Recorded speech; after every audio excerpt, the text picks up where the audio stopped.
있던 금전도 다 잃어버리게 돼서 그 둘째 집 아들이 우리 집에 점을 치러 온 거예요. 근데 내가 점을 치면서 그랬어. 이거는 묘에 탈이 났다. 이건 분명히 물길 위에다가 이 집을 져놨으니 그 시체가 제대로 썩지도 못하고 문제가 많을 거다. 이런 이야기를 했죠.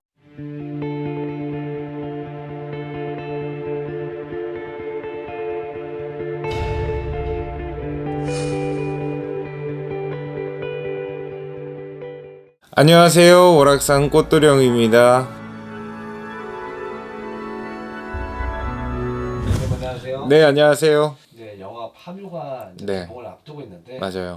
그 전에 조금 파묘에 대해서 조금 더 알아보면 어떨까? 나는 정말로 이 얘기를 하고 싶었어요. 묘에 탈이 나고 탈이 난 집이 어떻게 망가지게 되고 그거를 해결하기 위해 어떻게 해야 되는지 얘기를 하고 싶었는데 이 영화가 개봉함으로써 이 얘기를 하고 이해하시기가 조금 쉬울 것 같다라는 생각이 들었어요. 이 파묘라 하는 거는 옛날에는 지관을 사서 정말 풍수명당의 자리를 잡아서 닭이 알을 낳는 자리, 뭐 배산임수, 뭐 이런 것을 따져서 제일 좋은 위치에 조상님들의 묘를 잘 쓰고 나면 밑에 있는 자식들이 대대로 밑으로 내려가면 갈수록 좋은 관직에 올라가고 좋은 성과가 난다고 해서 이 묘를 그렇게 해서 썼는데요. 어느 순간부터 그런 것들이 많이 흐려지기 시작을 했죠. 그러면서 이 묘에 탈이 나는 집들이 많이 생기기 시작을 했어요. 이 묘에 탈이 난다는 거는 뭐 묘 밑에 물길이 지나다닌다, 혹은 돌 위에다가 묘를 썼다, 아니면 아카시아 나무가 침범을 했다, 두더지가 굴을 판다 등등등 여러 가지 이유들이 있죠. 그렇게 되면 대체적으로 꿈자리가 사납고 대를 끊거나 결혼하지 못하게 되거나 식구들이 좋은 관록을 먹고 있다가도 그 관록에서 불명예스럽게 내려오게 되는 경우가 생기게 되죠. 그리고 또 이 묘를 잘못 씀으로써 묘탈이 나서 이 무당이 되는 경우들도 많아요. 조상이 그 업장을 해소하지 못하고 사람한테 내려와서 희한하게 신이 이 발복을 하게 만드는 경우들도 있죠. 그래서 문복을 하죠. 무당집에 가서 문복을 하는데 이건 묘에 탈이 났다. 그리고 집안 식구들도 알아. 우리 집이 왜 이렇게 안 풀리지? 이게 무슨 이유일까? 무당집에 찾아가 보면 이사를 잘못했다, 뭐 조상이 화가 났다, 뭐 등등 여러 가지 얘기를 듣는데, 예전에 오셨던 손님 이야기를 조금 해볼까 해요. 옛날에 꽤 괜찮은 집안의 손님이었는데요. 한 5년 전에 할머니가 돌아가신 거예요. 5년 전에 할머니가 돌아가셨는데 그 이후로 희한하게 일들이 다 꼬여버리는 거예요. 삼형제가 있었는데 높은 관록을 먹고 계시던 분은 불명예스럽게 내려오게 되고, 또 희한한 병세에 들어서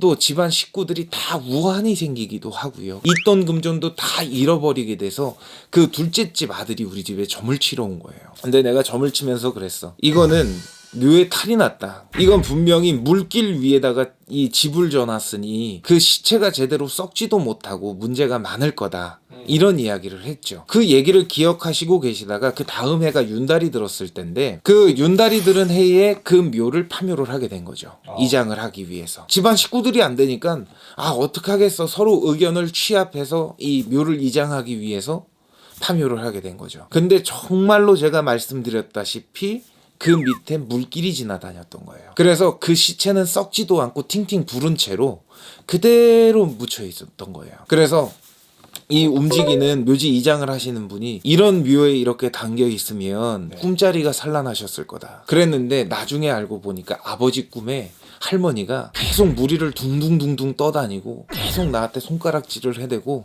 막 화를 내더래요. 근데 이장을 하고 나서 얼마 되지 않아서 저희 집에 다시금 찾아 들어오셨는데, 그 이장을 한 이후로 꿈을 꾸지 않아요.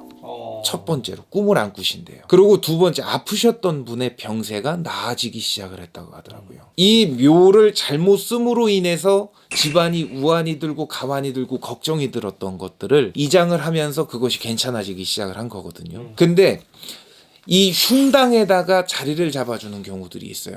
아무리 풍수를 잘 보시는 분들도 어느 터가 명당인지 어느 터가 흉당인지 그거를 잘 파악을 잘 못한다고 하더라고요. 뭐 실수가 있을 수도 네, 있겠죠. 그 실수가 문제가 되는 거예요. 그리고 집안에 그런 걱정들이 있으신 분들이 있잖아요.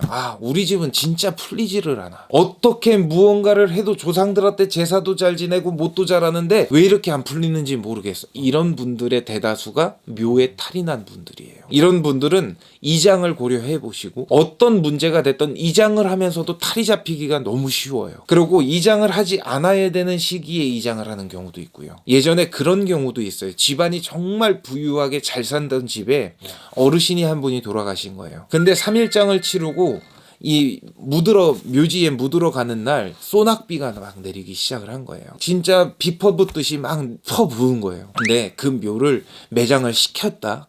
매장을 시켰는데 자식들이 다 정신이 헷가닥한 거예요. 3개월 만에 그 썩지도 않은 이 시체를 파다가 다른 데다 묻어야 된다고 다른 데다 묻어야 된다 그러면서 5번을 이장을 한 거예요. 그러면서 그 집안이 완전히 쫄딱 망하고 장손부터 시작해서 대를 이을 수 있는 아들들이 다 단명해서 죽었어요. 이만큼 묘를 쓴다는 거는 정말 중요히 결정하셔야 되는 거고 중요히 자리를 알아보셔야 되는 거거든요. 그 부분 알고 계셔야 되고, 두 번째, 묘지 이장을 할 적에는 꼭 물어보고 그거를 해결할 수 있는 부분을 찾아낸 후에 이장을 하시기를 추천드리고요. 또 우리 집에 그런 문제들이 있다라고 생각하시면 신중한 상담을 분명히 하셔야 됩니다.